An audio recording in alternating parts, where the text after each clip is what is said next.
Hello, everyone, and welcome to the first session of the Spark-A-Thon.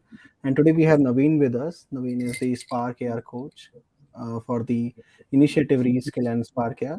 And today we are going to learn about what is Spark AR and how we can make our own filter with the help of Spark AR.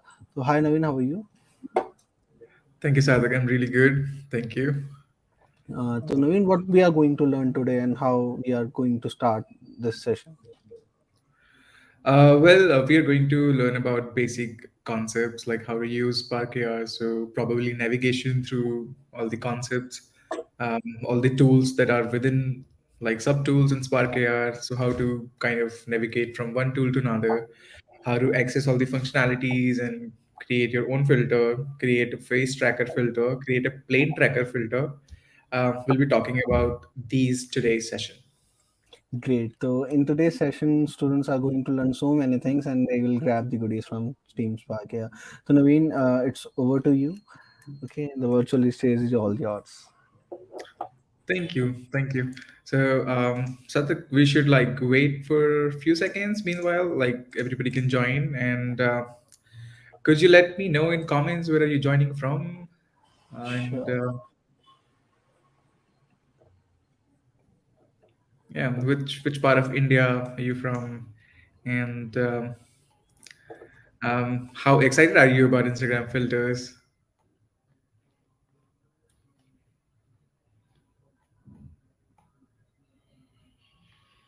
I can see somebody joined from Bengal, Rajasthan.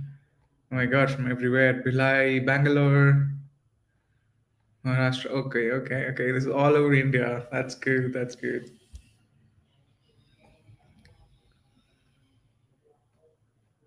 Amazing.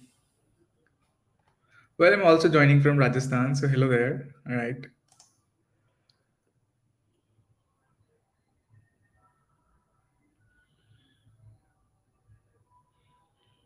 I'm very excited as well. Okay. I'm going to share my screen to start with, and let's get into it.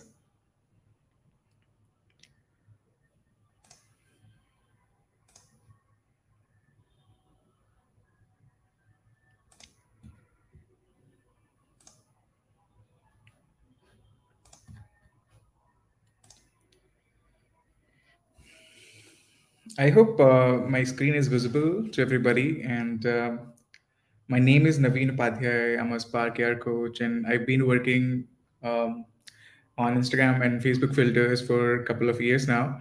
And my interest basically lies on UV manipulation, creating filters where I am on my own hero, where I imagine something and I can create that imagination into AR filters so that everybody can use it. And I like to kind of automate processes that takes up a lot of time, and this is what I do in everyday life as well. I'm a developer by profession, and I left my corporate job, and this is what I do full time. I was mostly into art. I had like keen interest into art, and then I know technology. So this was like a perfect combination for me to combine technology and art. And then so I met Spark AR, and then I think my career search ended right there. So I've been exploring augmented reality since then. This QR code would let you access my portfolio on about Spark AR, and which I'm sure you're gonna create as well. And after like you start creating filters, you will have your own portfolio. You can check out my portfolio, give me a follow, and we can you can just check out my work and let me leave me a comment maybe. So yeah, I'm gonna start from here.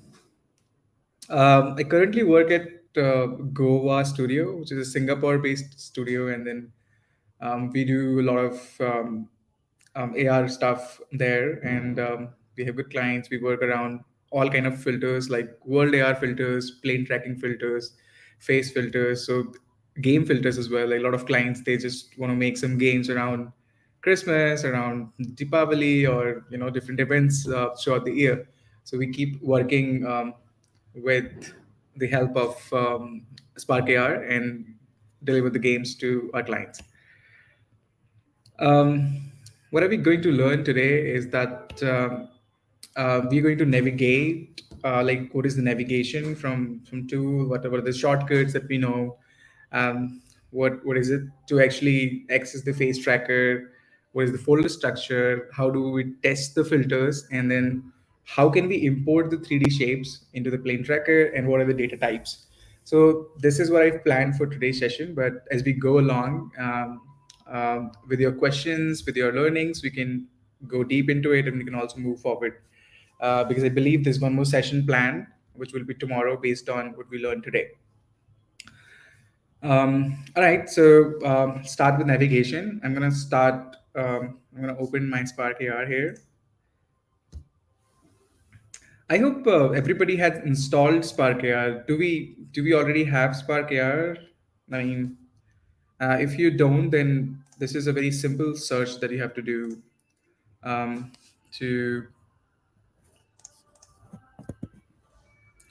you have to just type Spark AR and download, and then you will get it from the website, and then you can just download it from just click on it, and you'll be able to download a DMG or a MSI file, like if you're using Windows, and then you have to install it. It's a pretty simple portable installation where you just like have to click once and do nothing.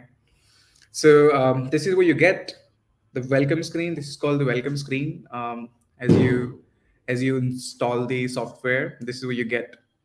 And there are a couple of options here. There's You can create a new project. So this is what you get. Like every time you will open the Spark AR project, this is what you see. This is the welcome screen. You can start a blank project. You can start from one of the templates that Spark AR provides. Just to get started with, there are a couple of templates, like how to just start with, using a face mask, or how are you wearing a glasses. So you can start with any of those templates. That's going to just make the process easy for you. Since we're learning the projects, we are going to start from a blank project. There are two other options as well, like a sharing experience and the video calling experience.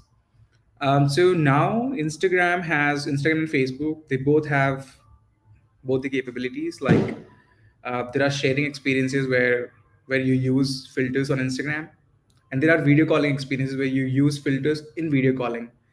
How are they different? Is that in the video calling filters, you can kind of interact between filters. So basically, it's kind of a like a two-player game or a three-player game can be played in a video calling experience.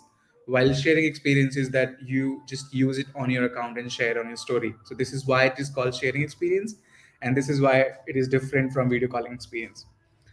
Meanwhile, we're going to start with blank project. When you open a blank project, it is a very generic project. Now you can kind of go into sharing experiences as well, or video calling experiences. So we are going to keep it general. They're pretty similar. There are few functionalities that you have to add for video calling, and mostly we'll start learning from sharing experiences.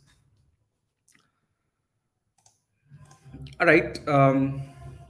I hope everything is visible, and maybe Sarthak, just let me know if anything goes is not visible or something, because I don't get the feedback if everything is visible here. Okay, no problem, sir. All Everything right. is visible as of now. Thank you. Thank you. So this is the blank project right now. There's nothing here. This is what you get once you open it.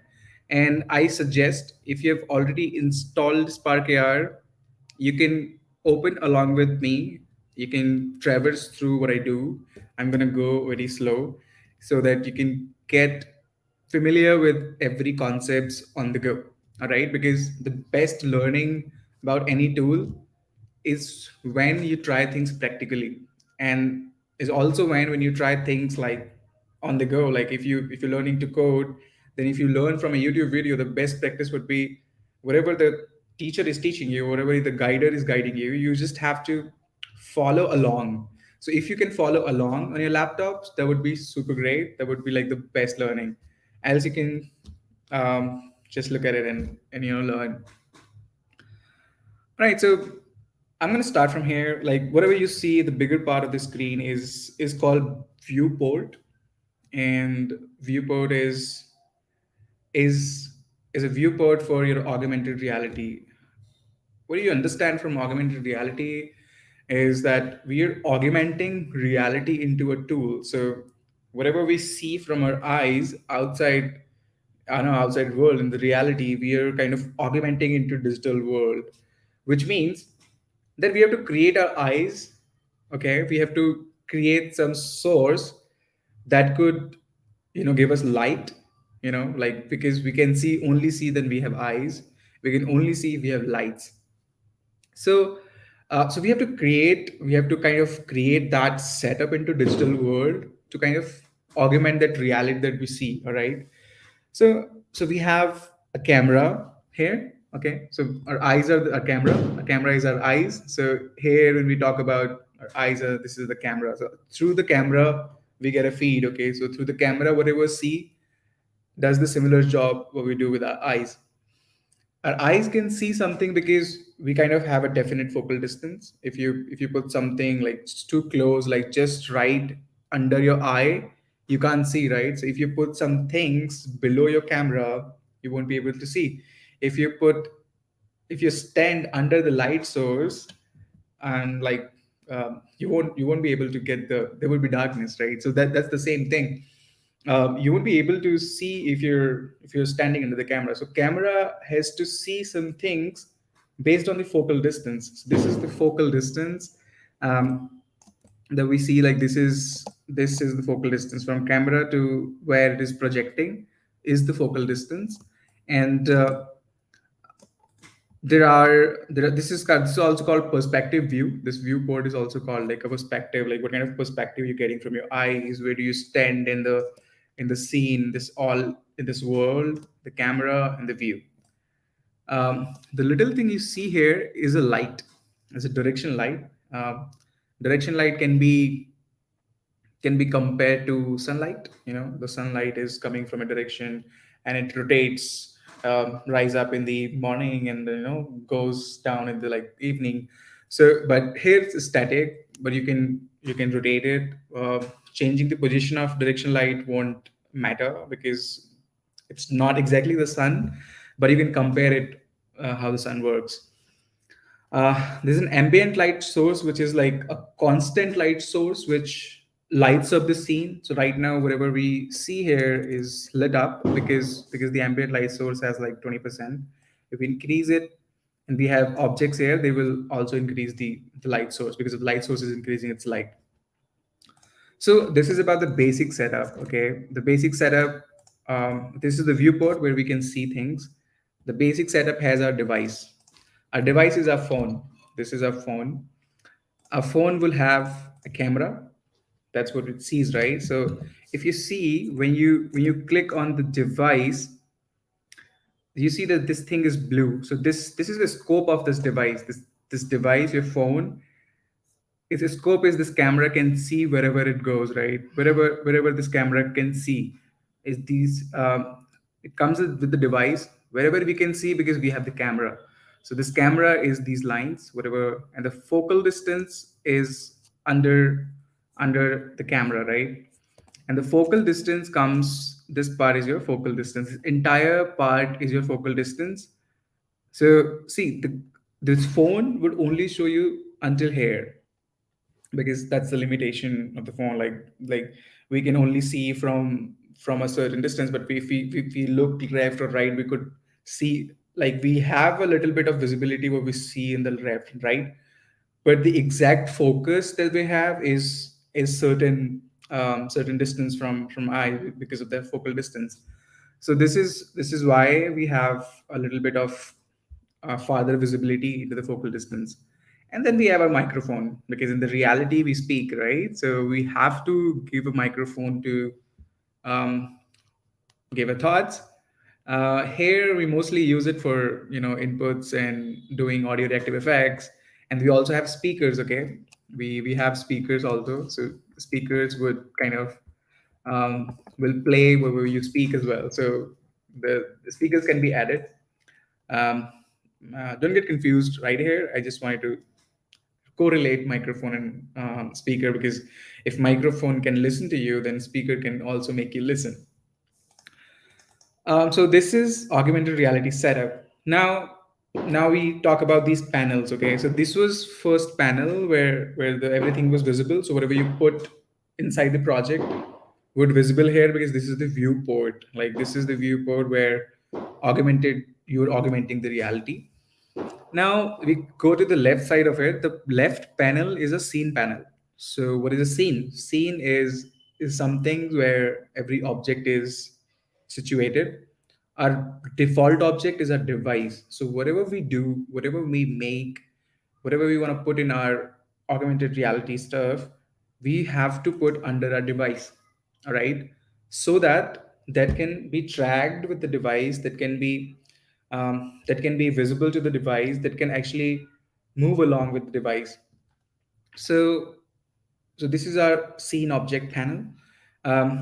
Most of the time, any object that we add, we are going to put in focal distance. Okay. Because that's where we do most of this stuff. But that's not a very hard thought. We can also put things outside the focal distance. For example, the microphone. Microphone is not a part of focal distance, but because it doesn't matter where am I looking, because my ear are not related to my eyes, because there's different functions, right? So microphone cannot be a part of focal distance. But is it a part of camera? It's not also a part of camera. But is it a part of device? Yes, it's a part of device. It's not part of the camera, it's not part of the focal distance. It also doesn't matter if you move it inside. Okay, you can't move it inside basically, but you can move it, I think, a little bit up or down. That doesn't matter. All right, so this is a device. This is a scene panel where you can add objects. Like, for an example, I want to add a plane. Then this plane would be added by default into the focal distance. Since it was added in the focal distance, I can see that here. I can see that here. So then the below panel is our assets. Okay, the asset panel is a panel where you can add your textures, like whatever you want to import from outside. It can be textures. This can be an audio file. It cannot be a video file because that's not supported. You can import a couple of images and then play them on a frame and then kind of look like a video, but you cannot import a video directly into the Spark. You can add textures like um, you can add textures, you can add animation, you can add 3D models, you can add audio. These are a couple of things that you can add. You can also add some kind of playback controllers. What assets you can add is kind of an example here. You can add some sort of animation sequences, which we're talking about, like how to import a video is because you have to convert that video into some part of different images, and then you can import it. That we will talk about it. Don't worry about. We'll discuss this in detail. A material is an asset, of course, because a material defines what kind of property a plane has. So right now, this plane has nothing. This plane has like, okay, I exist because my scale is 111, and but I don't have any properties because I'm just like air in the scene. So this checkerboard represents that it has nothing. It has no information, nothing. So if I give some material to this guy, that material would hold information like what kind of color can I have. Like it's so similar to wearing a cloth, right? So this is a transparent cloth right now, which is not transparent because you have to show it like where it's situated. So that is why like it's a default thing, but you could consider it as like a transparent cloth right now. So to add some things to it, you could add some material like some properties, color, opacity, shyness, like how shiny this would be. You could change its shape. You could Those are the properties that we could change using our S panel. um, so that's something. And then there's this properties panel. So this is properties panel. This is common to both of them. So some objects can have some properties. These assets that we add can have some properties. Okay, and this is our simulator. Okay, so this is a viewport. Whatever we see outside these lines won't be able to visible here, because this is our device. This device is this simulator. So whatever is visible inside these rectangles would be passed to this device and not the rest of the things. All right.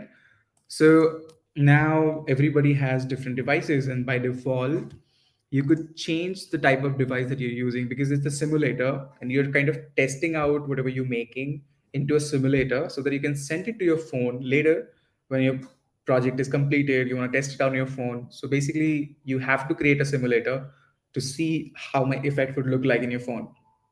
Then you have different kind of phones that you can say like I want ipad pro. So ipad has like a bigger resolution. There's like longer width and longer height, so that is why this thing a little bit changed. You can resize it, like make it a small, make it bigger. You can add some Android devices like Google Pixel 2. You can add like Facebook devices like Portal Mini. You can also add your custom devices. I've created a custom device like a Ray-Ban glasses that recently came out, right?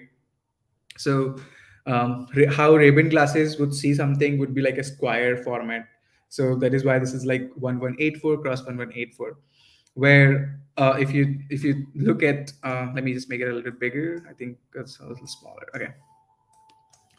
So if you see that iPhone 8 would be like 375 in width and 667 in height. So basically, this ratio is important.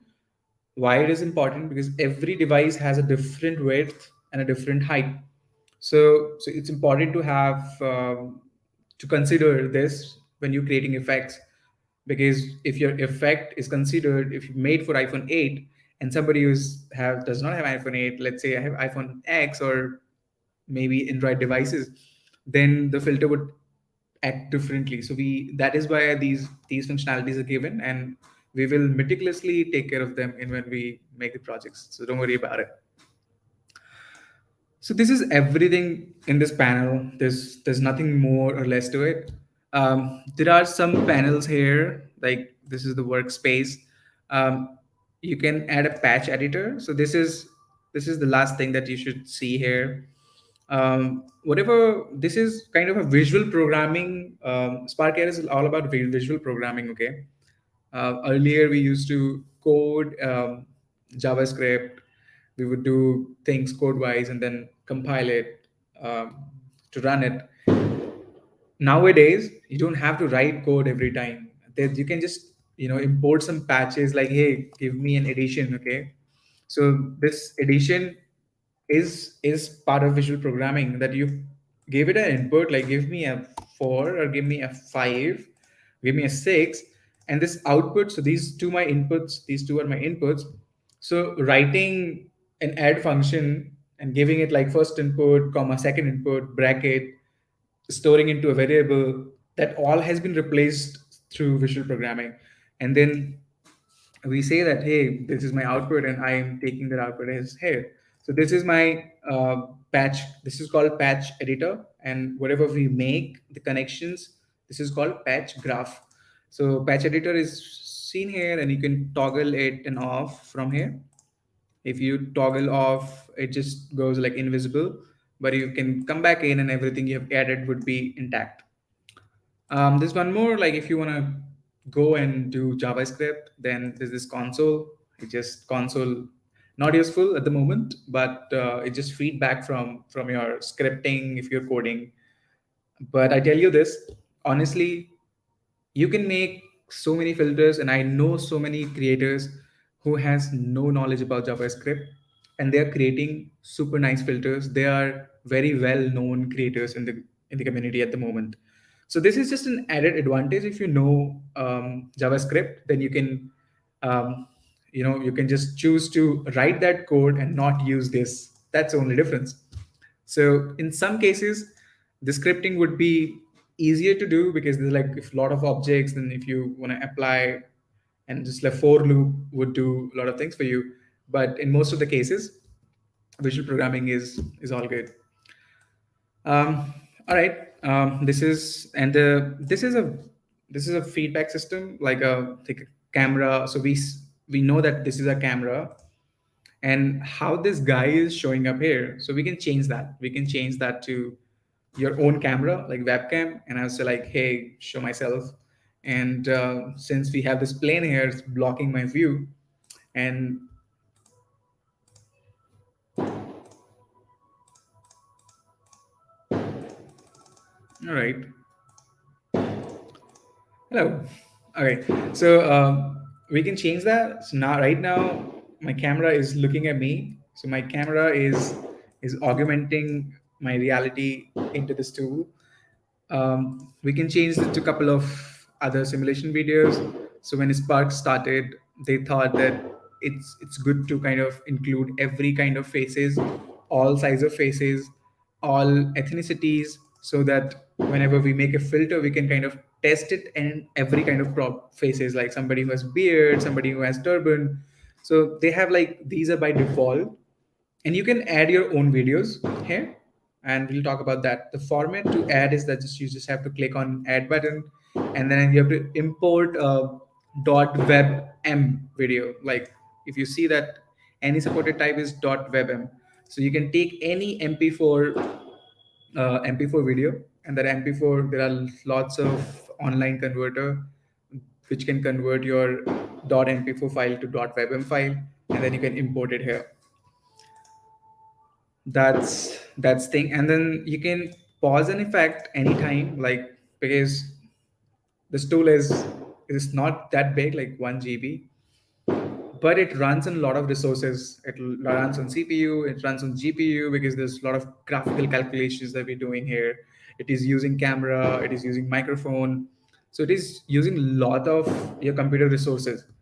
So when you're, let's say when you're thinking, or let's say when you're kind of not using the scene panel, you can always pause it. You can always pause it. So when you pause it, your camera feed is stop paused, your functions are paused. There are a lot of things which are paused, but and then you play it, it start playing. It is useful when let's say when you're kind of positioning stuff. Then like let's say if something is tracking my face and I want to like position it up, left or right, I would pause it so that it doesn't matter where my face is at the moment, and I can resize it, I can rescale it. So this is why it is useful. This is to every time restart your effect. So let's say my runtime is value. So your runtime is the calculation of time where you're born into the augmented reality. So when you say that you started, your timer started from zero, and then it keeps going on every second, like how many seconds have been passed. So so let's say if I screen tap and if I do some functions and then I want to reset everything, I want to go back to zero. So I just do this restart. That's it. So basically it's very important. You will do this in every project, I think.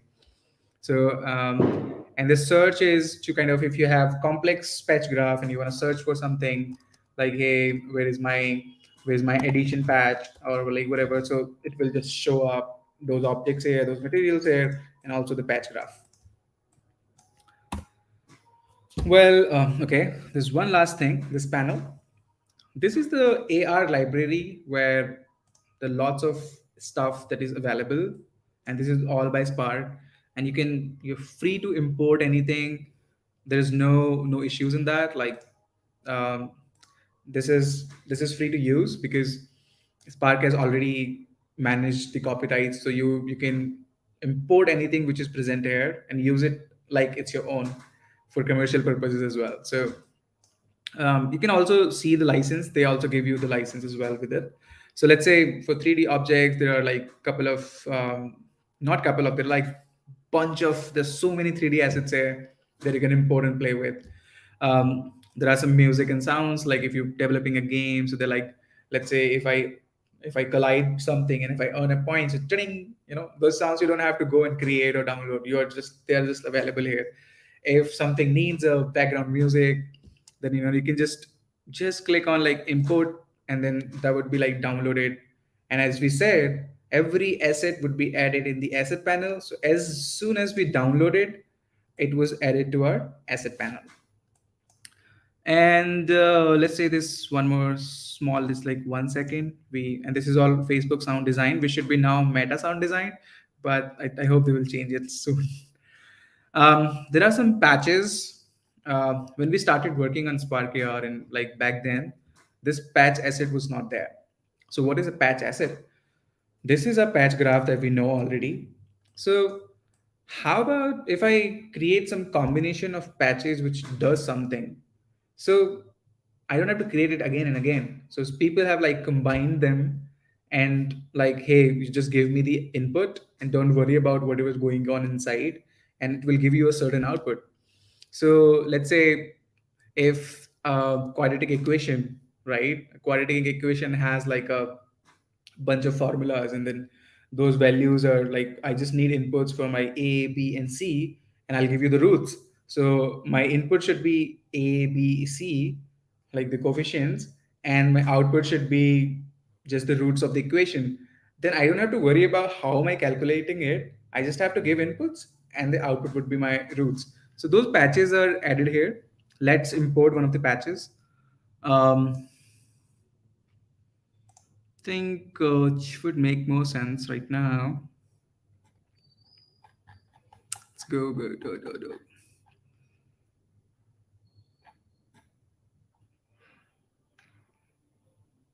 All right, let's import this guy. It's very interesting, and it only has like one input. So you can see the description here. Like, what are we talking about? We're talking. So this posterize is done by Adriano Magalhaes, and he's a good creator. It's very famous in community. Creates awesome filters. Um, it takes the camera texture, like whatever my camera is projecting, and if you input this here, and if the output would be a different kind of texture. So let's say if this is the original texture, then this is the posterized texture. So very useful, right? It's like a ready-made effect for you. So whatever goes inside, you can still see, you can expand it. So we are going to import it and like look at it. Then we have textures.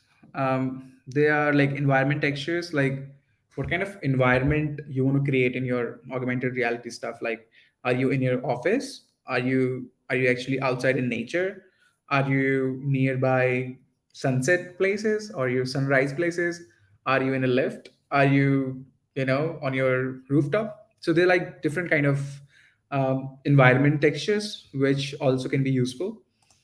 There are some blocks which are nothing but a part of a combination of patches, assets, scenes, and some properties. So they have like combined everything to give you this. So like this score block will give you a score of like four-digit number, which is like, let's say if you collision with a coin, then hey, add one, and then like, so this would do that for you. It has certain options here that you can use. But we're going to start with basics, so these are like some resources that are available. What I expect from you is that you create these assets, yourself. I don't expect you to use these. Okay, I would never recommend that, go here and use these uh, blocks because somebody has already made it. I would recommend that, hey, you learn your stuff by yourself and you create your own blocks. Don't use them. Don't use them at the starting. Maybe once you're like familiar with everything, then you understand everything, but you want to save time, then okay, you'll import this guy and you modify with your needs. I don't use these blocks usually, but if something is very useful, then I do import them. So like this phase distortion patch. So let's import this block, this phase distortion, because I don't have to create a lot of things every time when I want to use face distortion. I want to increase my size of my eyes. I want to increase the nose, increase the lips, increase my cheeks, like make them bigger. So there are things that you could do in Spark only, but if you import this block, they're just like drag and down. So very easy to do, right? So I've imported that to just to explain what a block does. These are pretty much it, and let's go quickly through like each of them. The audio we imported at the first. If you notice, this is a .mp4 format. So if you have a MP3 that you want to import here, you have to first convert it to .mp4 and go to the documentation and also notice some of the things that you have to take care of. Like the frequency of the sound should be, the sampling should be 44 100 hertz. Don't worry, you will get that everything in the documentation. um, there should be mono channel, no stereo channel, and there should be like the codec should be AAC. So don't worry, I'll make a note of it and share as well. um, I mentioned about documentation. How do we know where's this documentation? So when you do, I think everybody, if you're using Windows, then if you go to File, you will see somewhere like Preferences. Okay. Um, Not Preferences. Okay. If you go to File, you will and go to Help. If you go to Help, don't go to File. If you go to Help, and you'll see that Open Welcome Screen. So if you open the welcome screen, it just will take you to the welcome screen that we initially saw, all right, before opening the project. And you can click on learn, and that there would be the documentation. There would be like every help that you can get from the community. This is from Spark-A. And when you click on open websites, you will be directed to the Spark-A website. So basically, you don't have to go and Google search like, hey, where's the documentation? You can just click here, and then you will be directed to the documentation there. At the moment, we're not caring about it. I just wanted to tell you like where you can kind of go there, right? So this can be previewed, like it can be played. It's a good background music, right? And so this goes for like 14 seconds, and we can utilize it in our projects. Then there was like this short one.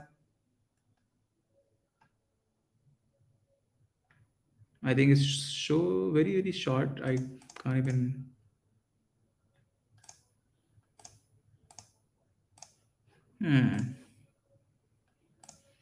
All right, somehow this is not working. So we've explained these. I'm going to delete these now. Next we had was like the patch asset. So this is the patch asset. How this is how we import it. Okay, so this is how we do in patch graph. This is magical. You just click here, drag it, and it will here. If you do it twice, it will be there twice. If you do it thrice, it will be here thrice. Um, there are a couple of things that you could do with your keyboard and your mouse. Is that you can click it, Control C, can Control V. You can click it, directly add Control D. That would make it a duplicate. All right. So there are like these shortcuts that you could do. Um, Click here, Control C, Control V.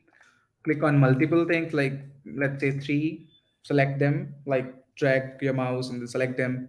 Control C, Control V. These are right. You can also um, select them and delete as well. So we're just going to use just one. Before we use it, I wanted to tell you a few more things about how to access things. Is that um, in this perspective, let's add one more thing. I would 3D object, we forgot to add one. So these are like basic shapes and most useful because they are very less in size. So if I import this diamond, I can't buy them, so I can only import. So if you get it here, so this diamond is a 3D object, which is possibly can be a .fbx file, can be a gltf file, can be um, there are a couple of formats which are supported, but most common are fbx and gltf. So this 3D object is in my asset panel, but I can't see this in my project, right? What I can do is that I can drag it and drag it in my focal distance. Now that I have dragged into my focal distance, I can see it, right? Now I see it. I also see some arrows, this is the axis, this is the coordinate system that you could move it into up direction, y direction, you can move it into x direction, and you can also move it into the depth, like towards you, towards me, like in the z direction. So what are these arrows is to position it. So shortcuts alert. E is to see where do you want to position this. R is for rotation. Just click on the object that you want to rotate, click on R. When you click on R, it will be rotate. The rotation would be on. If you click on T, then would be the scaling. And this is common to every tool. Like this is not about Spark AR.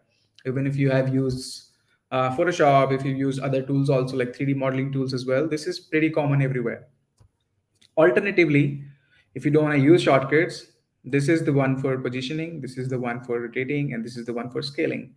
But I would highly recommend, because you're going to use them a lot, scaling and everything. So I would highly recommend you can start getting familiar with the shortcuts. It takes a while, but it becomes handy later. So I can move it, like I can see that moving. I can rotate it. You can see it rotating. I can rotate it in any direction, maybe make it like inward. I can scale it, like, scale it in Y direction or X direction, or can also scale it in all directions. Right now I'm gonna reset everything. How do I scale it all directions is that you have to click in the middle, so that like whatever is white is being selected. So if I go in the middle, everything is selected, and if I click on and drag, then this would be like everything would be scaled up. If I go here, then there are two scales. If you see white, these two scales are selected. So if I do that, it would be scaled into two axes. If I do that, then other two would be scaled, right? If I do this one, then the other two scaled, right? So this is important. This is going to be useful in a lot of projects. And at the moment, we're gonna go to the start again. Right. By any chance, if you're like lost somewhere, you've kind of like, where's my scene? Oh my God, where's my scene? Where am I? Where am I? Like, I don't know, where am I? If you're lost, then what you do is that you click on any of the object which is constant and is always near to my camera, possibly my camera, or possibly the direction light, because they do not usually change the position. And click on F. It will focus you on the focal distance objects, and then you can use alt to move it, like in X direction. Alt, press alt and click your mouse, and you can use command on Mac, control on Windows to rotate it. All right, so this is pretty important, and it becomes handy once you start using it. All right, and that's how I can come back to my scene even if I'm lost. All right, now coming back to our patch graph,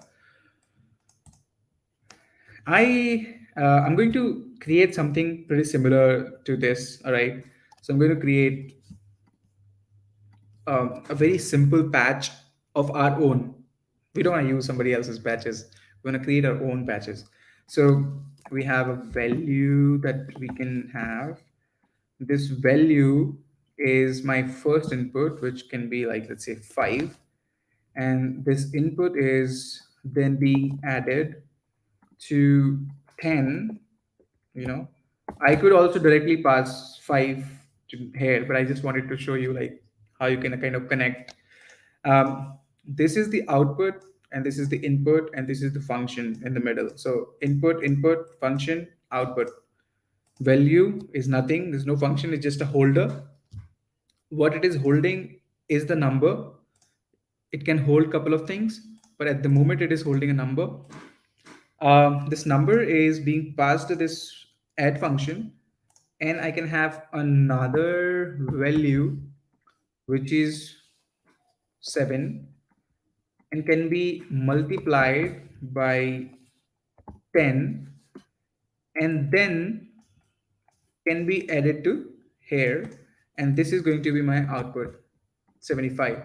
So my input is 5 and 7. My main input is 5 and 7, and this 5 and 7 is giving me 75. All right, which is essentially 7 and 5. So what I can do is I can create this as a group, like that is my output, right? And this is my main function which is doing. So this is input, this is my output. I can select these. All right, I hope it is visible. I can select these, right click, and say, hey, group them. So what you do is that you created a function, very basic function. Doesn't matter. You're going to create complex function later on. We created a function, but the concept is same, right? Um, we name it like, hey, modified number. This is the name of our function, or we could say like, hey, processor, like we are processing it, so it's like a processor, and that number is giving us the output. All right, and we can create it to like convert patch asset. Like we can right click again after converting to the group. Step one was create converting to the group, and after converting it to the group, we can create it to convert to the patch asset. Now it is a patch asset, right? Similar to this guy that takes a texture and another input. We take a input one, just like we can also edit the properties, like go to edit properties, and we say like input one should be number, can say like first number, right? We can also say like by default it should be one, okay, and it should be like second number by default should be one. Always remember to define the kind of type that you're giving, so that, and this is can be like final result. All right, and if you see now, this would be changed. It's a little bit problem with this new version of it. It doesn't save it, but don't worry, we'll get there.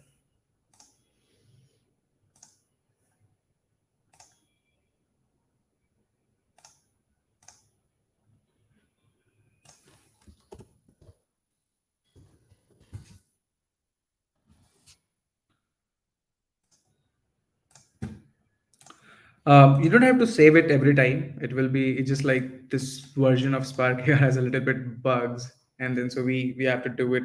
So they are kind of building this tool on the go, and then we are kind of one of the first learners, and you will also be one of the early learners into Spark here, because augmented reality is just shaping up. You should just tighten your belts and then jump into metaverse, create your own metaverse. Um, so yeah, I'm not getting into metaverse at the moment. So this processor function has first number as an input, second number as an input, and my output is my final result, which is similar to what this other patch was doing. And as soon as I converted this processor, I can see that it is added to my patches. This processor was added to my patches. I can import this patch now into my other projects, and I would just have to do import this guy and do not have to do these calculations, like do not have to add these two patches. Now this could be number of patches, which could optimize a workflow, which could save our time, and that is why we do it. All right, so this is a patch asset that we imported. For now I'm going to delete it because no worries. What does posterize do is that it takes a texture, what texture you want to posterize. So let's say my whatever my camera is looking at, how do I know what it's looking at?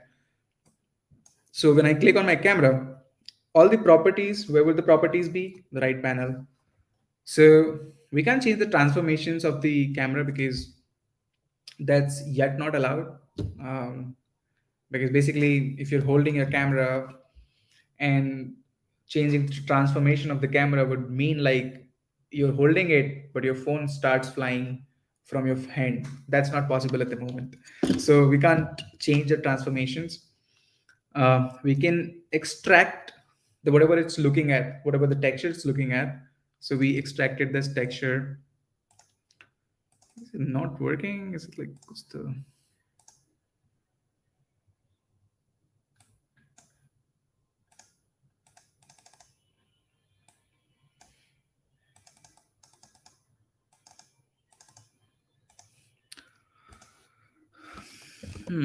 just a minute.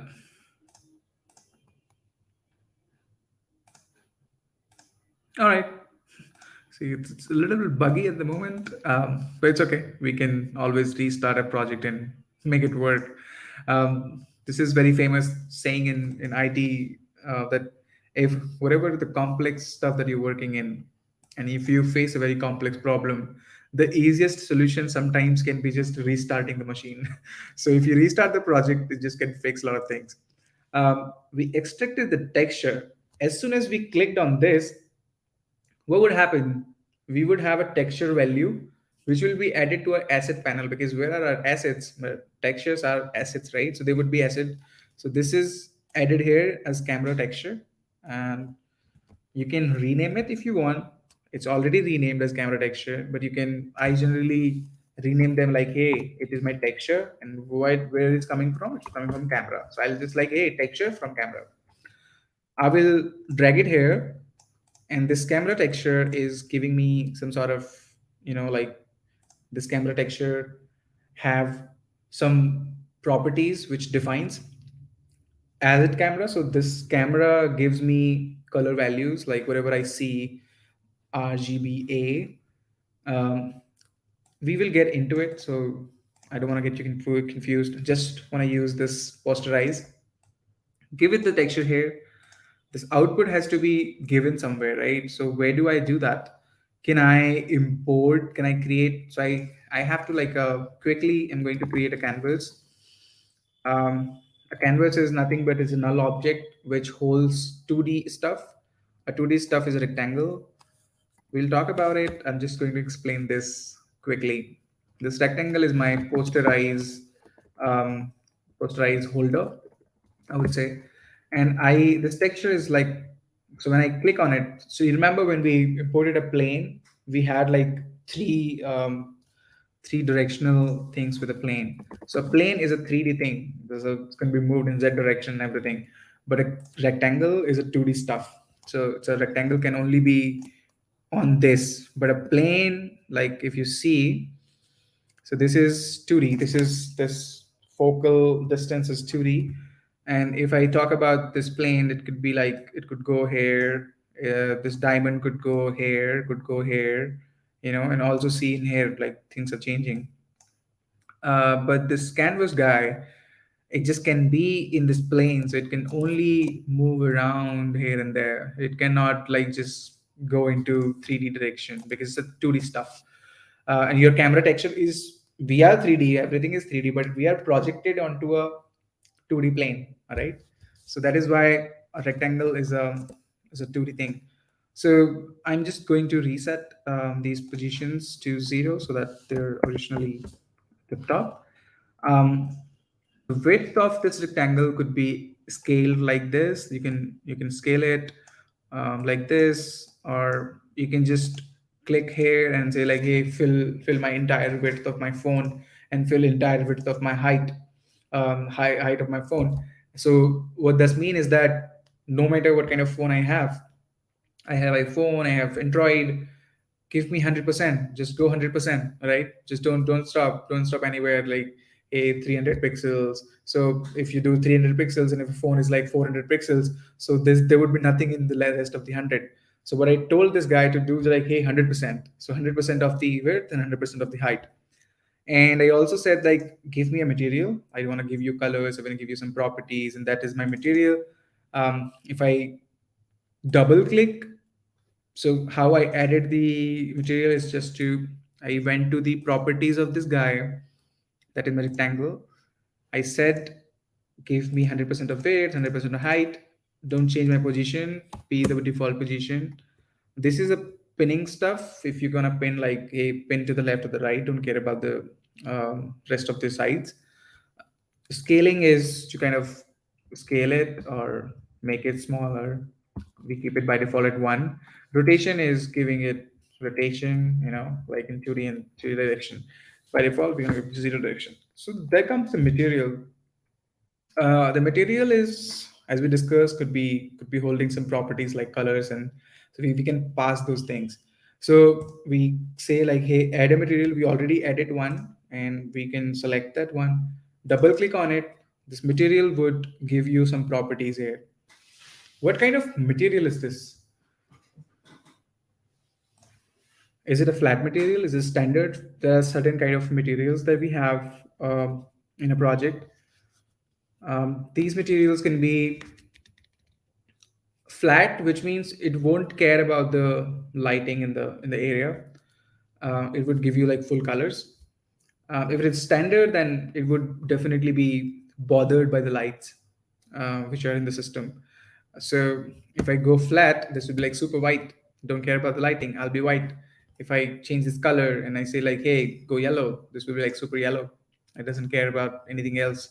So if I go and change the colors to little pretty ones like this, it would be it would be like this color. Uh, I can change the texture as well. So I'm gonna change the color back to white because we don't want to change the color. We just want to check like if that was working.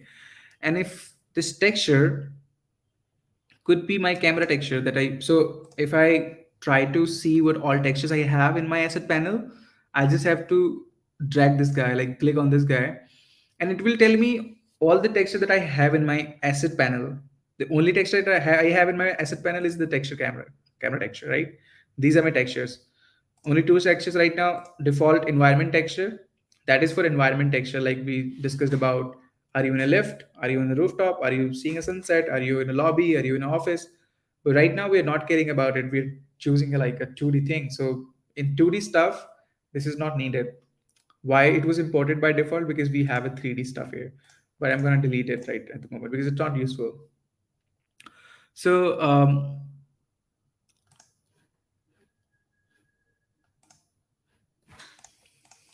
let's keep it because of the details. The texture camera, I go to the material and I say like, hey, my texture should be my camera texture. So my camera, whatever my camera is looking at, would be appearing here. If I change it to myself, then I can see my the camera, right? Now, if I don't want to use my camera texture, I want to remove it. But there's this arrow, and whatever stuff has an arrow, you can import into the patch editor. So when you click on it, that means you opened a port that you can feed here. So if I feed this texture to this guy, any guesses what's going to happen? Let me keep that a surprise. If I do this right now, is my camera texture passed to this? So whatever I was doing earlier at the top at this panel is I'm doing the same thing. But now I have a function in the middle and I say that, hey, this function should be the output. So when I do that, this has been posterized. There's a lot of changes that have been like implemented into the scene. So what this function is doing, do you want to see? You can just click on it, and then you can see that there are a couple of manipulations it is doing inside.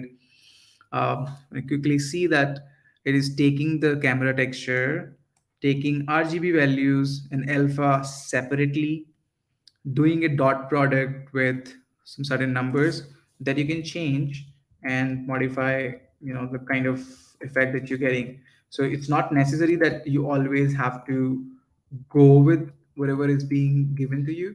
You can, create your own things. You can change the levels, like let's say I want to have like a different level of posterization. I disable this because you're not using this. So the normal camera texture is not normal anymore. It's changed to some different values and a different kind of effects, and then like cartoonish effects. So this is what the posterize is doing here. I'm gonna delete it now because just wanted to explain how patch works. All right, just gonna quickly see what else we have covered here. So we've talked about navigation, we've talked about keyboard shortcuts.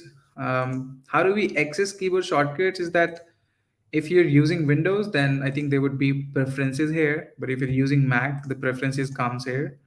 But the same window opens no matter where you get the preferences. The same preferences would open.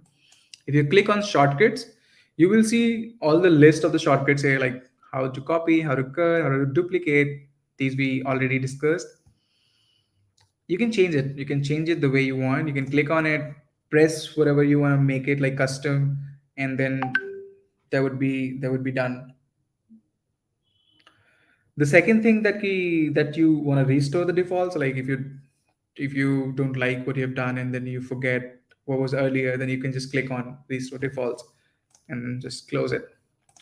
So we have discussed about the shortcuts. Windows versus Mac has no differences other than the Windows and Command key.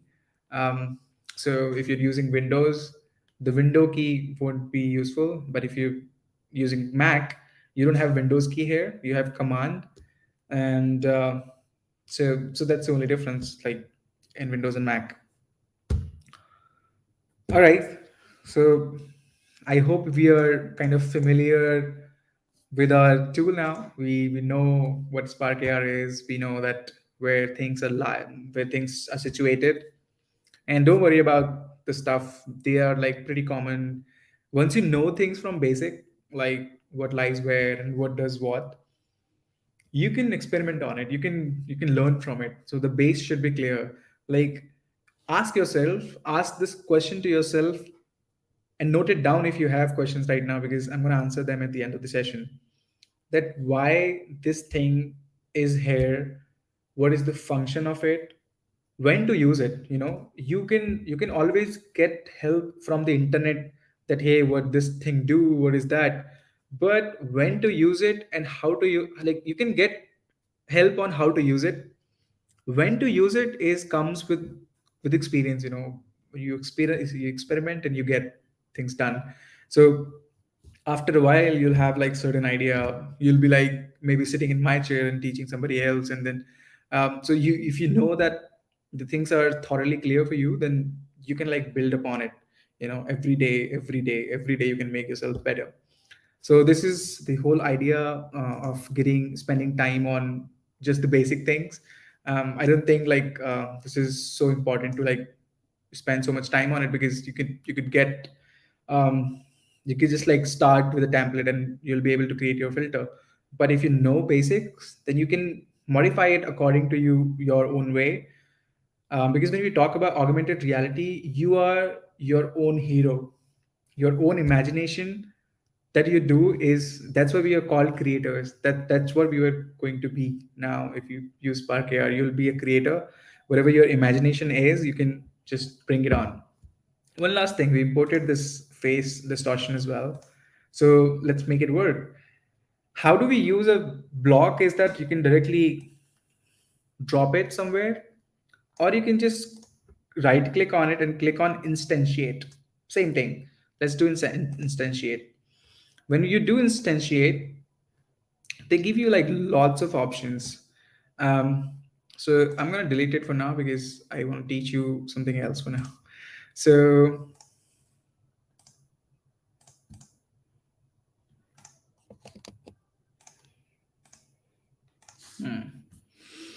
um, next we want to move ahead to face tracker and some of the things, how a folder is situated in Spark AR. And then will have a better idea of how to make things work. So a face tracker is, as the name suggests, is tracking the face. So I'm gonna delete everything else. Coop, delete, delete, delete. So fresh project, don't worry about the assets. Assets can be there, but unless they're not in the scene, they're not doing anything. Um do you see my eyes have changed to like a round eyes, like because of this face distortion patch. What we did was just to instantiate it. And since we can change these things here, you can kind of make things bigger or smaller. My eyes look so funny right now. So you can change the scale of your chin, make a Thor or something, or you can change your forehead and make something like Paw, the movie, and then like make it a square, like a I don't know something, make some cookie or something, make it a triangle, drop it. Like these are functions that you could play with. Um, Also, you can import these functions here in the panel, and let's say you can give some sort of functionality to it, like um, use the runtime patch. The runtime patch will like keep increasing, right? So but this is going to take values from 0 to 1. So what I can do is that I how can I do something that will make keep giving me numbers from 1 to 0 to 1, 0 to 1, 0 to 1. So what I can do is that I can divide it. I can take a modulo function. What's a modulo function is that is a I'm gonna change this because I look weird.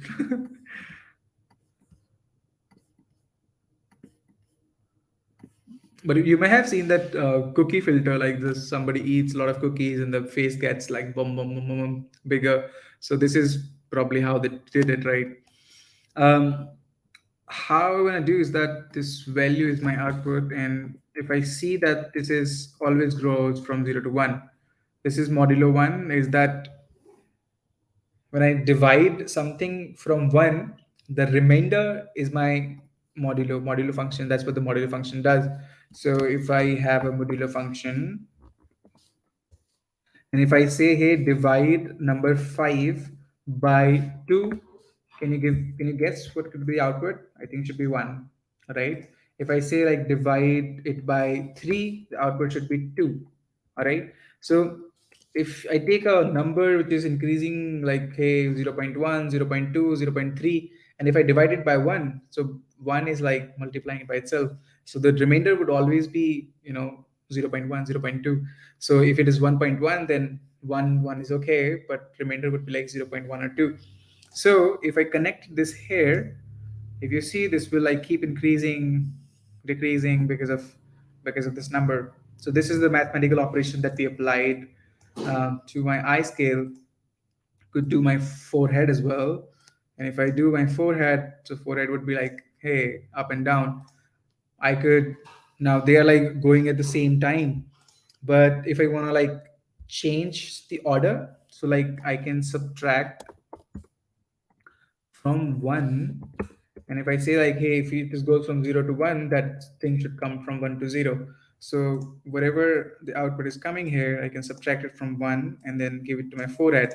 So my eye goes bigger, my head comes smaller, and could do some more things as well, like whatever my runtime is giving me, I can multiply this with 5, like in within 2 seconds. So like basically, this time is increasing by 5. Like the time is faster here, and if I do the same thing, this would be just like faster. And if I do this to my other eye, okay, then this would be doing faster transition, like so if you see that the transition is faster there and the transition is lower there. I hope this is clear how to use these blocks. I did not plan to tell you this today, but since we just imported it, so just we could do things here. Whatever this block is doing in the background, we could make it happen by our own patches. We don't have to like go with things that we're doing here. I hope it is clear. Note down your questions if you have. We're gonna answer everything at the end of the session. So this is there. I'm gonna delete it now because we don't care about it. I'm going to delete this also. Okay. Now we talk about face tracker. Until now, we haven't imported the face tracker.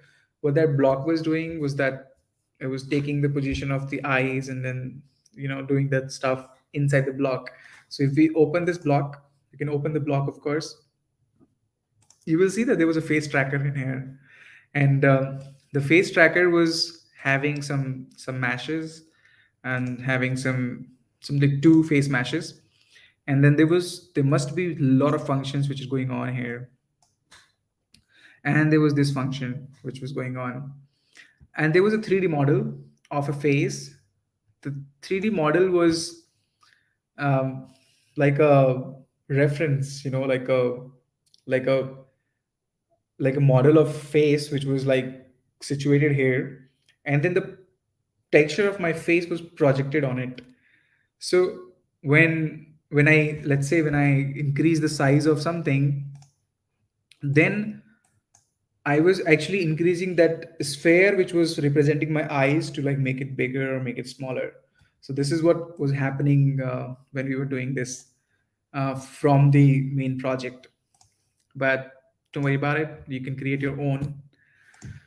All right, let's add our own face tracker.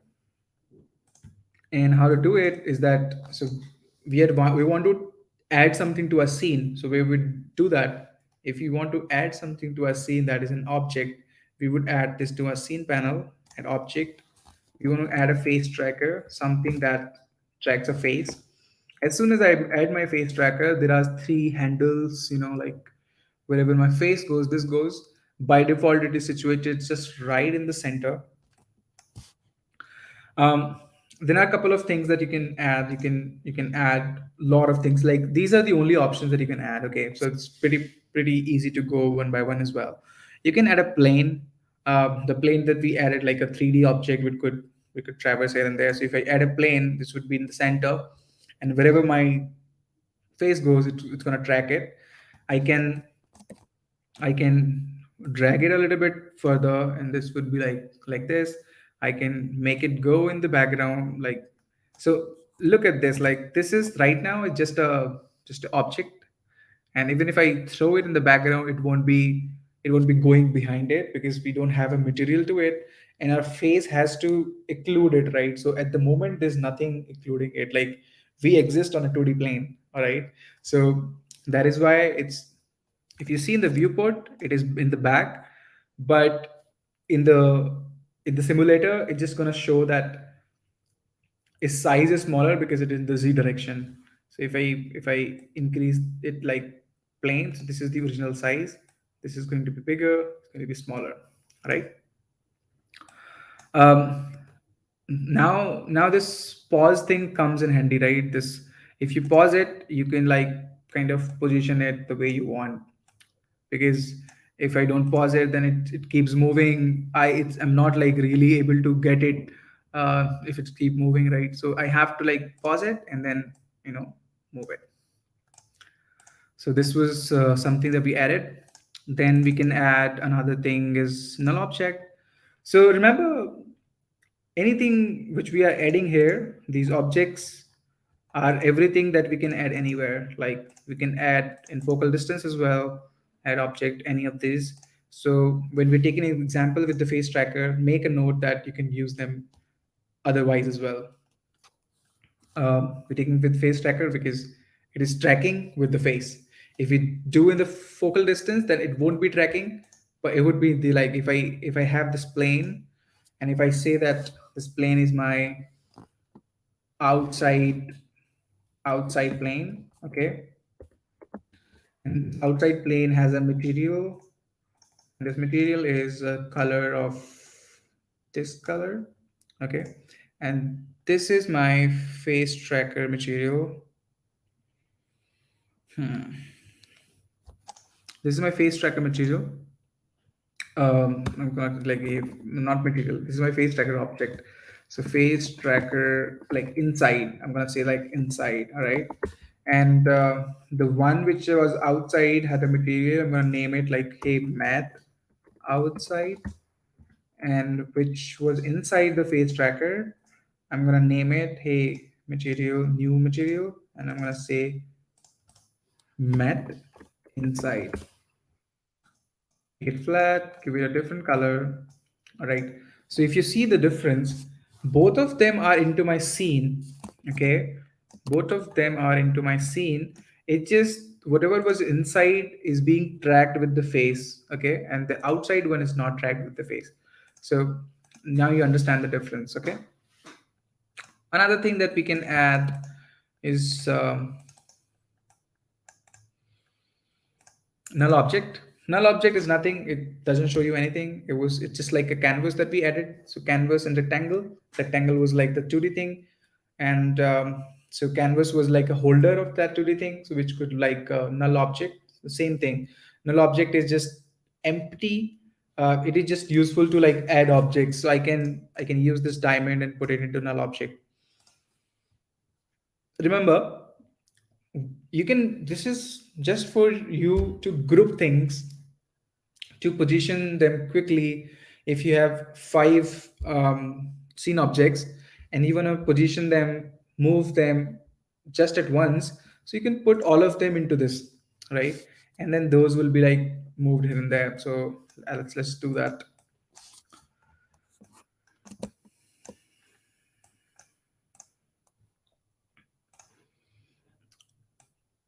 So right now it is tracking my face. If I have another null object, if I have another like diamond, so if I select this null object and if I move it, the both of the diamonds are moving, right? Both of the diamonds are going up and down because I've selected the null object. So whatever you select, these properties change for that. Okay. So if you see that we are augmenting the reality, and this diamond is farther from me towards the camera, so it is, like it is here. Okay. And the farther one, which is like closer to my face, is actually farther. So when I move my phone a little bit, this is like more changes into this one and less changes into that one. So I hope you're able to relate. All right. Okay. Yeah, that's pretty much the null object. And then we have 3D object. If you click on it, it will take you to the, like, hey, import your 3D object. And right now we're using from our asset panel. Next thing we have is a face mesh. If you click on it, so the plane was a square thing. The rectangle is also a square thing, but it can be converted into a rectangle when you do width and height. The face mesh is a face mesh. It's a shape of a face, which is like a, if you see, so like a 3D, you can kind of make out that there's a nose here, there's a mouth, there's an eyes. I'm gonna disable this guy, and we can give it a face mesh as like a material, and the material can be inside, can be, if inside has like green color, so that's why it's green. We can give it like outside, then it has like a uh, different color for the outside. Notice that these are like flat materials. So if I change, so flat material is like doesn't matter like where the light is coming from, so it loses the details. So all you see is like a flat thing right from here. So if you use the standard material, then you see that there's a depth added right now. So we can kind of make out where my nose is, where like, because it is kind of caring where the light is. If I look like this, then my these parts, like my these parts are not getting the light, so that's why they're darker. Because of course, if my eyes are here, then whatever below it is not getting the light that my this part is getting, because this is blocked, right? So this is why these are like a little darker. But if I go like this, they're getting the full light, right? So this is the main difference. And this is pretty useful when you talk about like 3D materials and 3D details. So the details is very important. Same goes with the physically based material as well. There is another type of physically based, the third type. If you click on it, it's going to give you detail, but you can make things shinier, because that's now the environment light is useful. This default environment light says that we are kind of in a shopping mall. And what this does is that it's using the diamond matte, the default material. And what we're using here is outside, and we haven't given our environment light yet. So we can give our environment light, and then it is kind of, that thing is projected here. We can make it like super metallic, you know it's kind of a cyborg, like. So this, the environment light, this texture is being projected onto my face, and that light you see there, the circle, is my direction light. This is my direction light. So if I remove this guy, you know that's going to be like off. So that's my direction light. And the roughness is that, it's the roughness, it's just gonna make you like super rough. The roughness becomes like 100%. That means the shiny, you're not caring about how metallic, how shinier the thing is. So my roughness, I usually keep it like, to give it like more realistic look, for like 40/50 or something. But based on your project, you can modify it. This is the occlusion strength, like how much you want to occlude things.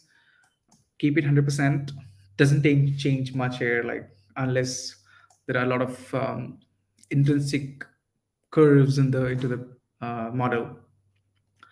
Then this ORM texture, so whatever metallic roughness and occlusion strength, ORM, this ORM texture, there could be a texture applied here and which could be controlled from these surface parameters. This is the same as diffuse texture that like we could pass the camera texture here. And if I pass my camera texture, you see that what's happening here. So whatever my camera is looking is projected here, which is a little bit mismatched because my camera is looking at entire thing. My face just has to show the face. So this would be wrong to apply camera texture here, but just to tell you, like, you can apply textures here. There's an emission which kind of controls like how bright you want things to be. If you make it like full, this will act like a flat material. And this is important, the blend type. This is common to every kind of material, okay? These options. Only surface parameters were different in physically based material. So you could change this to add, and then this, it's just like add is like just add transparency to the default thing.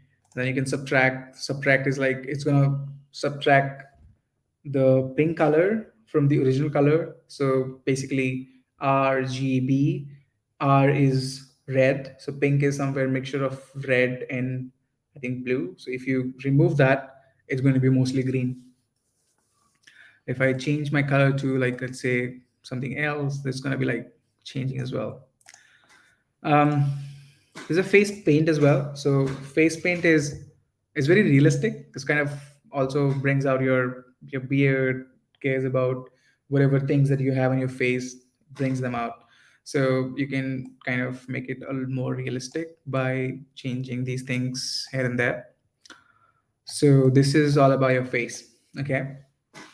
Now, if you notice that I know that I have my face texture like this, but these edges are very sharp, like these edges that I see, they're very sharp. So my body, my upper part, my forehead, and then my head, my face match, they're not blending in. They just, it should be like a smooth transition, but it is like sharp. So like all of a sudden you're done. Like my face match, and there's nothing else. It's like a breaker. It doesn't happen in the skin, right? There's something has to be like curvy, like fading away. So sorry. So which is why there are some things which are provided by Spark. We can modify it, but let me tell you a way that we don't like. I like Spark AR in a way that I don't want to go outside Spark to do things. I want to do everything in Spark. So, but again, there will be a little bit complex stuff. So better not confuse you. Um, Go to the welcome screen again, help welcome screen, all right, to tell you some things. Go to the learn, and you see that using face reference assets. Click on it. When you click on it, it will take you to this website where Spark-A, where you can like download some tools, and you will see that there's face reference assets. So when you click on it, you will be downloading some tools which are important.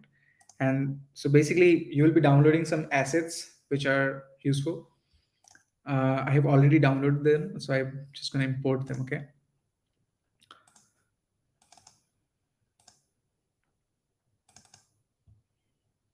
So these are my face assets folder. This is what you will download when you download. It will have some face meshes, like a face occluder that we were mentioning. Like if you have a plane, and if you want to see that the plane goes behind your head, then you have to occlude it. So you have to put something here on your face.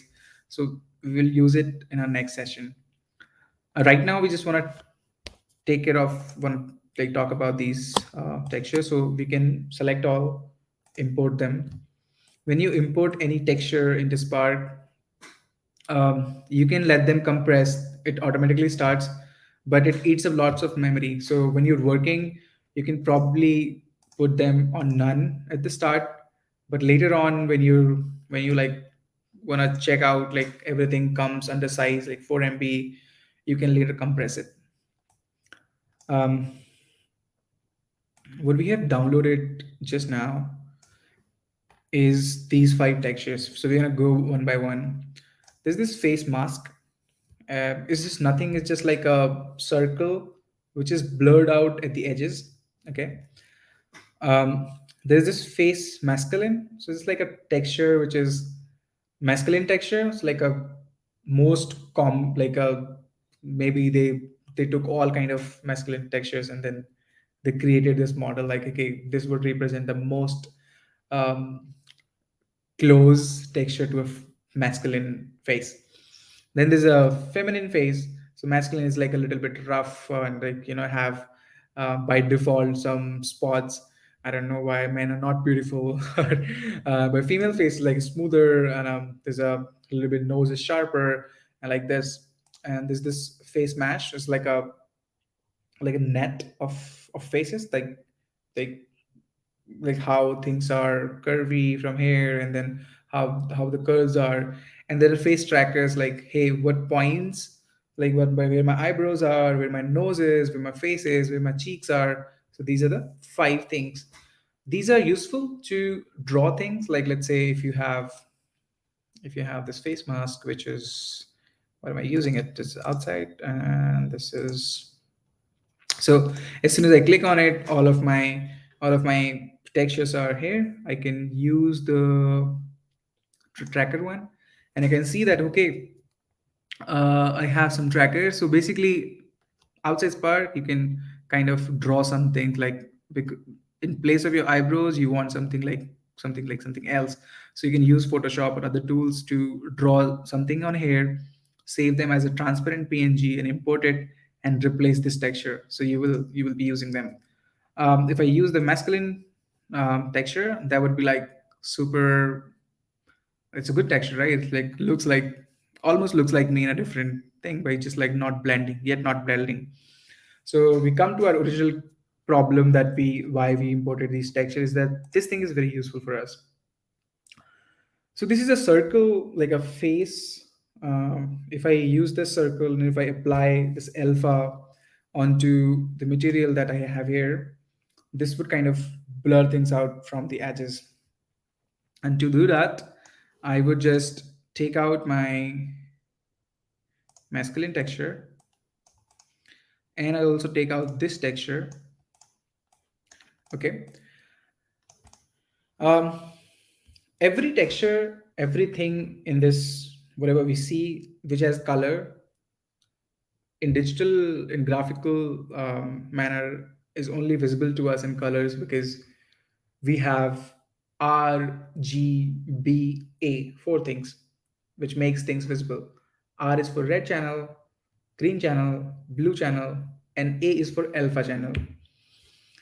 RGB is a combination of every color in the world, some percentage of R, some percentage of G, and some percentage of blue would represent all kind of colors in the world. The alpha A is the opacity, is like something fully bright, something less bright, opaque like this. So this RGBA has 4 values. Okay, this RGB doesn't have alpha, but just red, green, blue. Alpha can be, I don't want to pass it. So basically, they gave you something which is like 4 channels, some with 3 channels, and alpha separately. So RGBA altogether, RGB separately, and alpha separately. What I want to do is that I want to take RGB from my masculine, like I want to see my texture of my whatever this guy is giving me, this texture. Okay, I want to take it, I want to pack it. You can pack things, you can use pack texture. um, so basically what I'm going to do is that this is a 3 channel thing, so I'll have to unpack it first. Okay, so when I unpack it, this is a 3 channel, so RGB. Now this is R, this is G, and this is B. Okay, then I have to pack it to 4 channel, back to 4 channel, because whatever texture I see has to be a 4 channel RGBA. So I want to take my alpha from here This is my face mask. Face mask is my, because I want my edges to be blurred, and that is why I'm taking this, because right now they're very sharp, they're not like blending in. And then I take this RGB from here. Okay, then I'm gonna pass it to my outline texture. All right, so you see that now it looks like more realistic, like it's not sharp at the edges, they're like blending in. So this is why, this is like to kind of take care of the sharpness. There was one more way to do it. If you use any kind of other material like flat material, and if you use flat material, then okay, so every time you change the material you have to like change it back. Okay, so this is like super realistic now. um, but let's say I don't want to do this. I don't know this stuff. I delete it, and if I delete it, I'm back to zero. I'm back to my sharp edges. So what you could do is that this alpha is separately given to you in the properties for this material, so you can click on it and choose that face mask as alpha, and then that would be applied directly.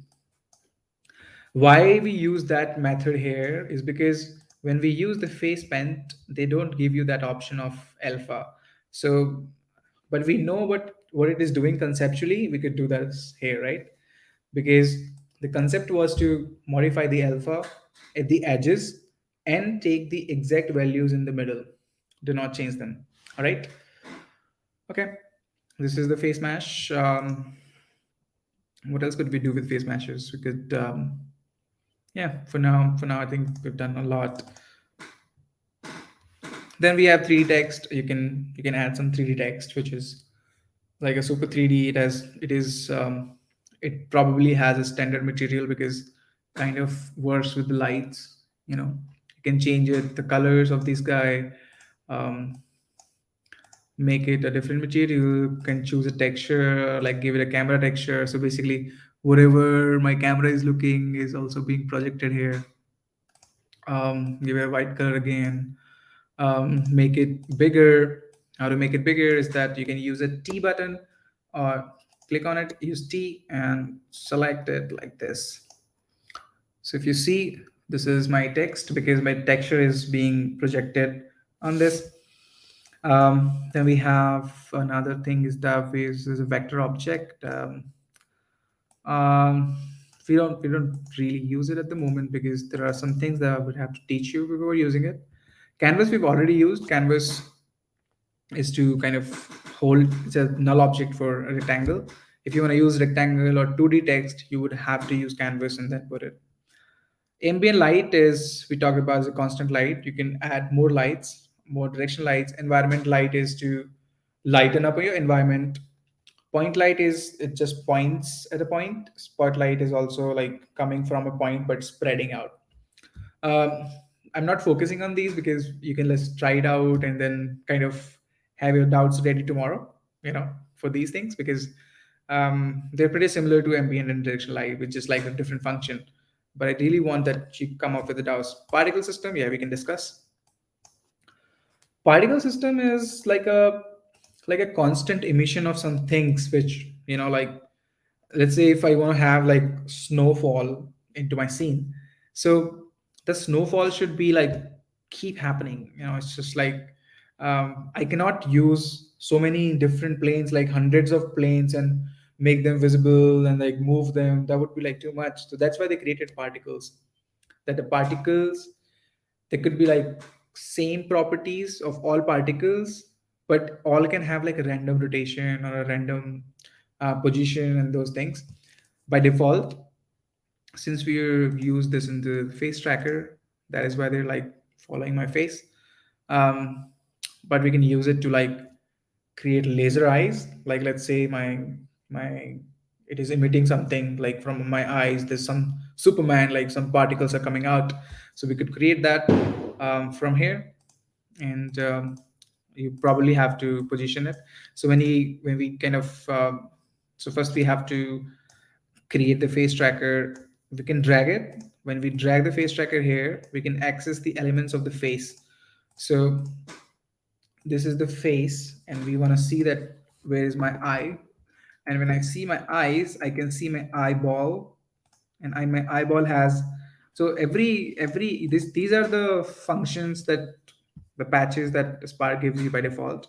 So my face could be asking for my eye, and my eyeball, and my eyeball's center of my eyeball. So if I add this, this will give you the center of your eyeball, could give you the center of left eyeball, right eyeball.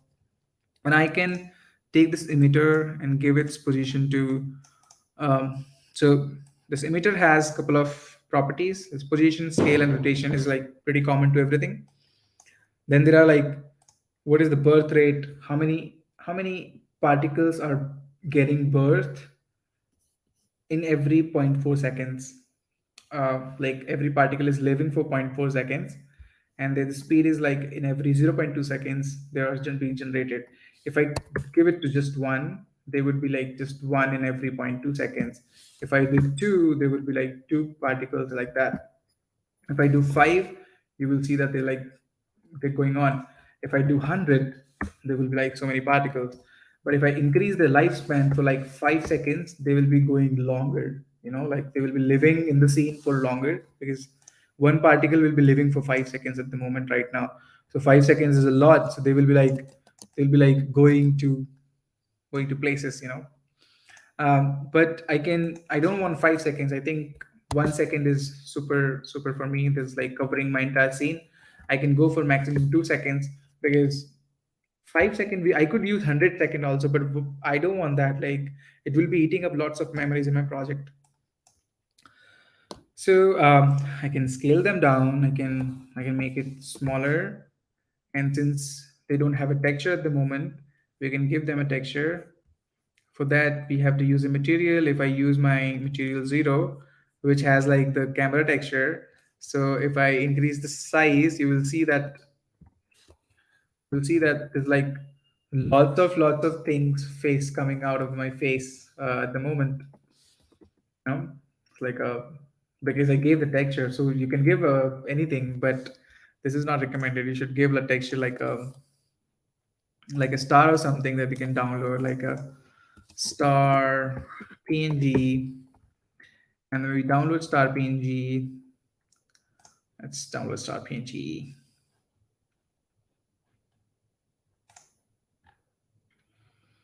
The maximum texture size that you should have is 1024 cross 1024. You should not go beyond that, because that's not recommended. Downloading a PNG is task sometimes.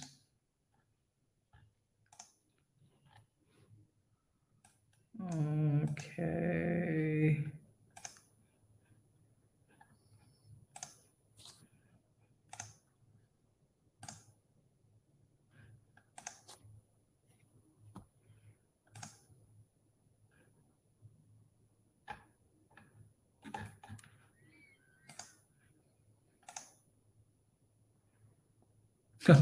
Okay. We haven't downloaded the image, but all right, we can download. We can try something else, maybe helpful.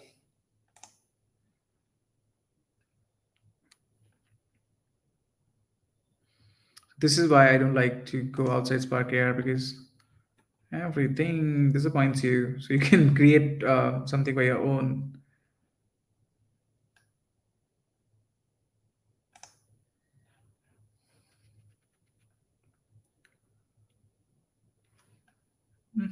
Okay.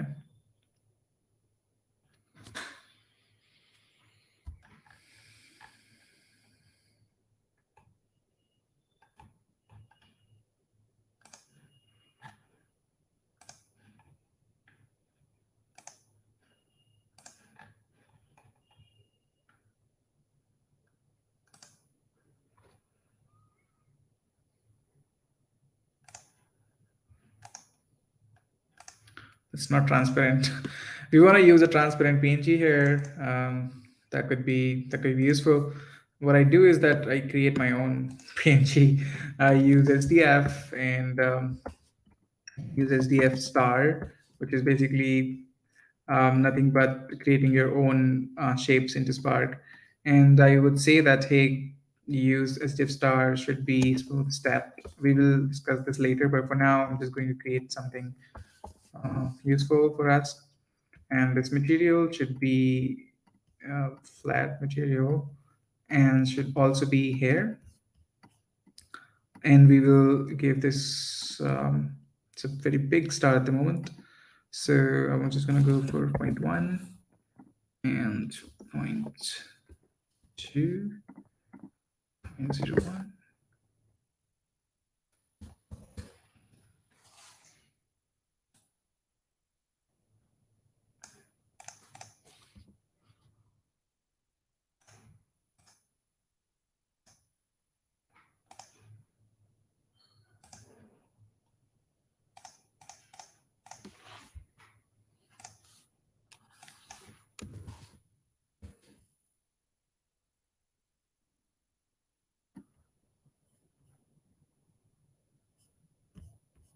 Okay, got it, got it. We have to take a compliment and then we're good to go. So basically now we have a star in our system and the star is super, super small. And so yeah, we can create some sort of particles that could just emit from your nose and give them some colors as well. All right. Yeah, this is particle system for you, and you can give them a spin, give them a tilt, and then if you use this like 30%, then they would be like distributed like 30% of the particle will have 20 degree of spin, and the rest of the it's like randomized into those.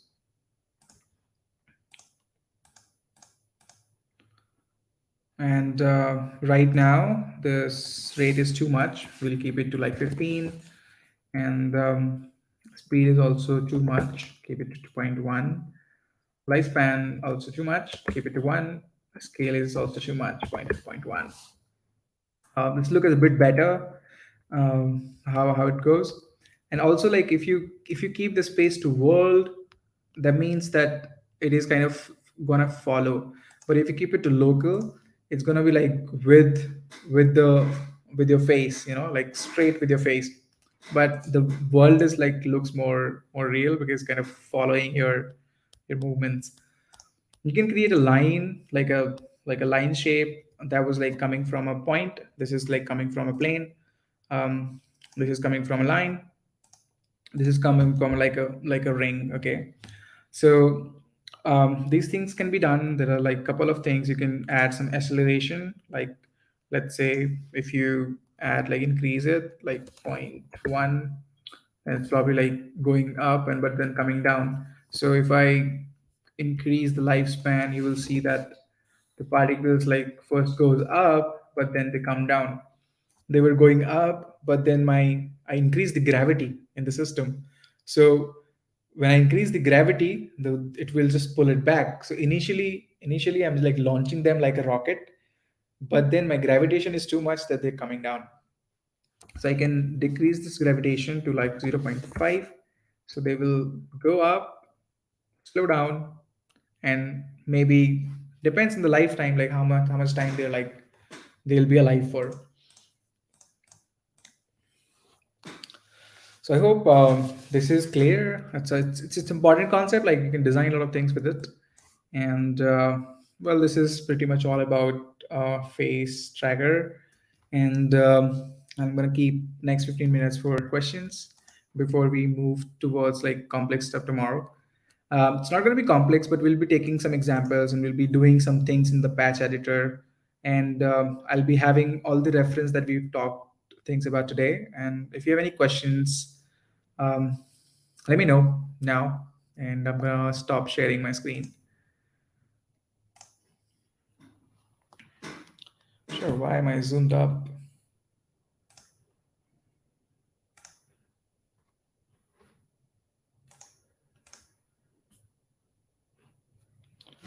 Uh, is it something that we can do with this?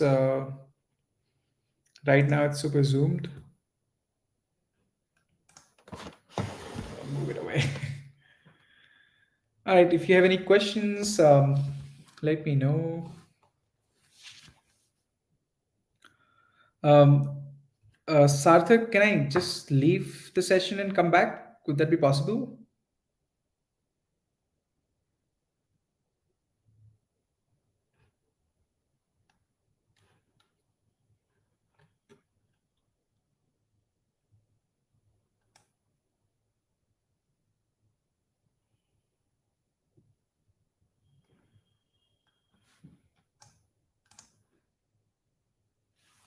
Hey Ria, is it possible that I can leave the session and join back? Because right now I'm super zoomed at the scene.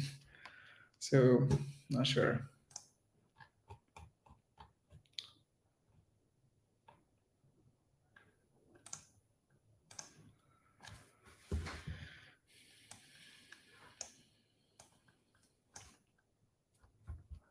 Okay, have any questions from Hareen, Vineet? Let me know. Hope everything is super clear then.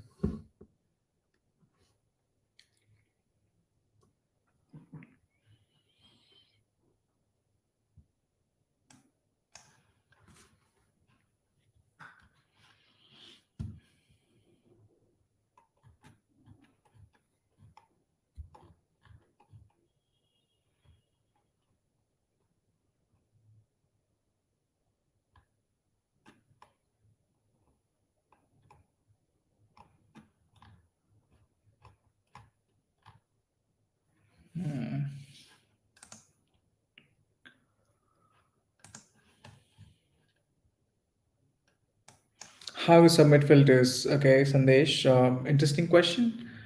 Okay, I'm gonna share my screen again.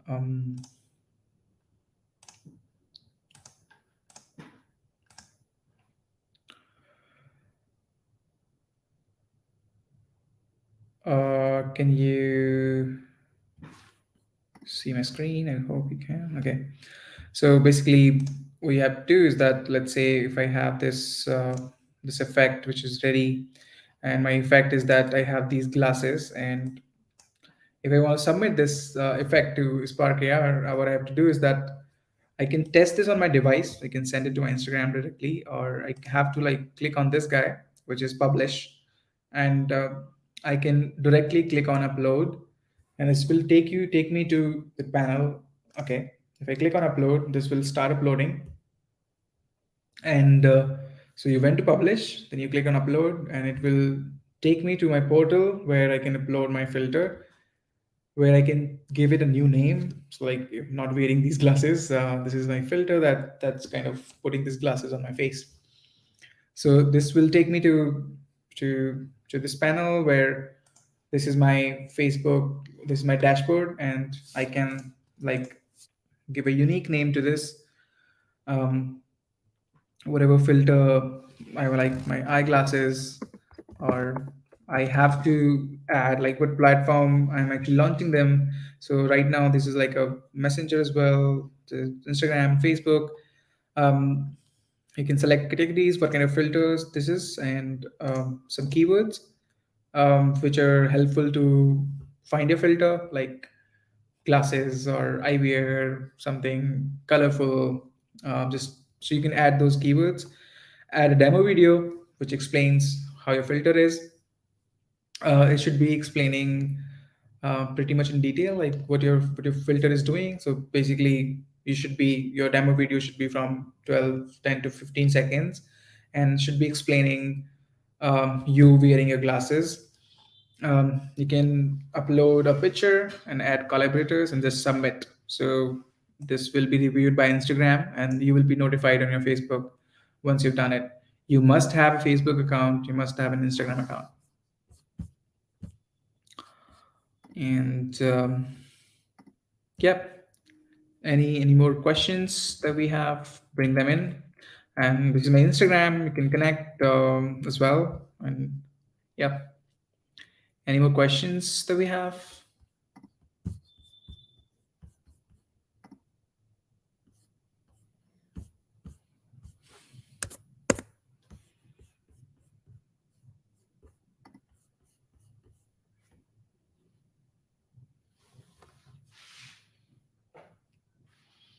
Yes, Gargi. So what you can do is that you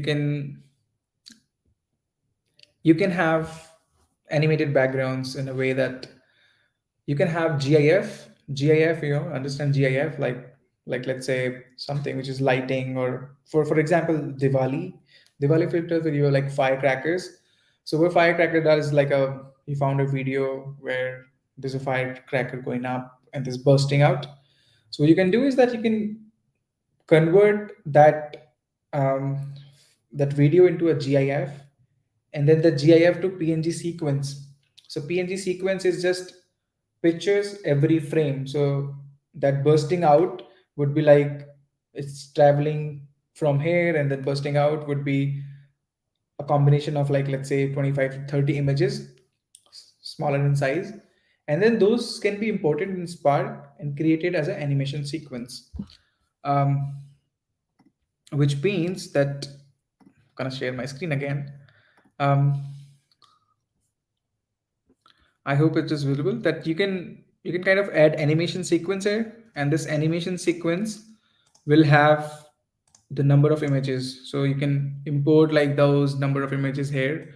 Like if I use these 5 images all at once, then what would happen is that um, this will be. Let me show you what happens is then.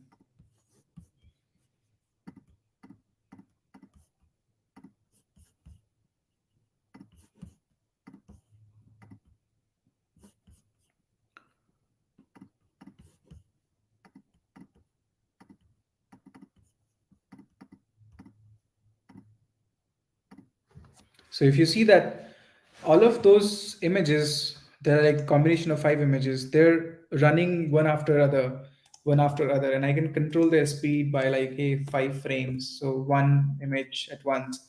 So let's say that my firecracker was moving from here, so it is coming as a video, right? That 5 images is coming one after one. It is coming out as a video. So that's how you can import those things into Spark. This is called animation sequence, converting a GIF into frames and then importing the frames into Spark here, and then you can control the speed here.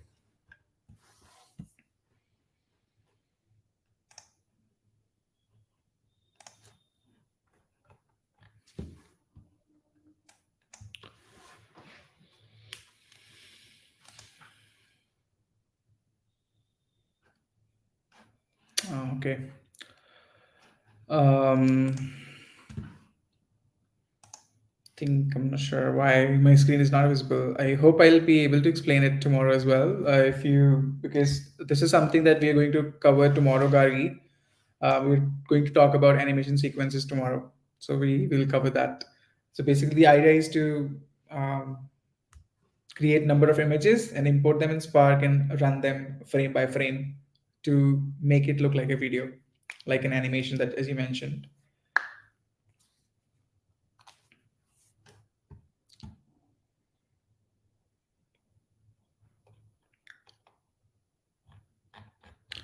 Any more questions that you have before we can close the session? And I hope you're ready for tomorrow's session then.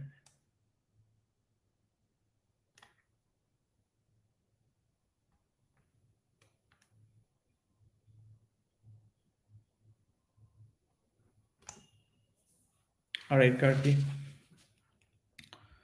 You have to fix this. I'm not sure why my face is so much bigger here. Um,